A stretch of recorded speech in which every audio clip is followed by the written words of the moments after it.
The body of a male passenger from the Air Niugini flight that crashed in the Federated States of Micronesia on Friday has been found in the sunken plane.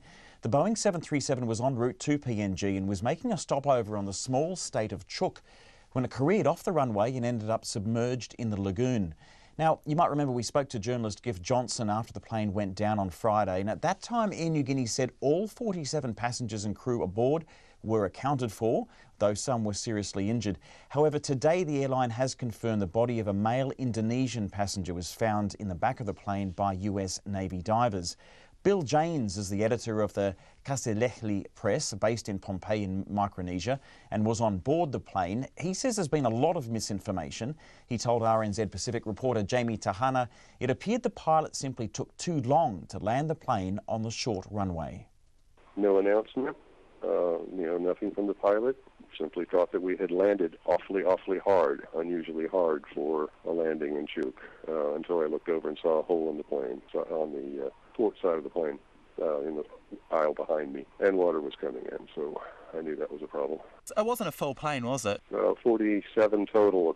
Apparently one of the flight attendants wasn't even on the manifest, so there were 11 flight attendants and crew, and the rest were passengers. If it had been full, we would not have made it off. But I remember what my personal observations were, which was I could see the truck stop dock, which is about a mile and a half away, out my window. It was not raining, as the pilot claimed, and every passenger and every rescuer will tell you that.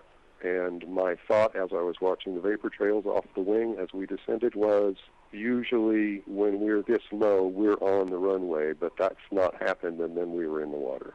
But I didn't know we were in the water. In my personal opinion, and many of the opinions of the passengers I talked to, was it was pilot error, and that he was too low, and that at the last moment he made the best of the bad situation that perhaps he had created. The Seabees and locals rush out in various boats, rescue you all, and race you back to shore. What happened afterwards? There were dozens of local boats that came out and, approached this dangerous wreck, kind of at risk of their own life. I think they did a wonderful job, and I'll never forget the local Chuukese that pulled off the rescue. They weren't officials, they were private citizens. I just want answers on what the heck happened. There was no wind shear that a passenger felt. There was no downward push. It was just a normal, to me, landing, except that it was ridiculously low. Bill Jaynes there talking to Jamie Tahana.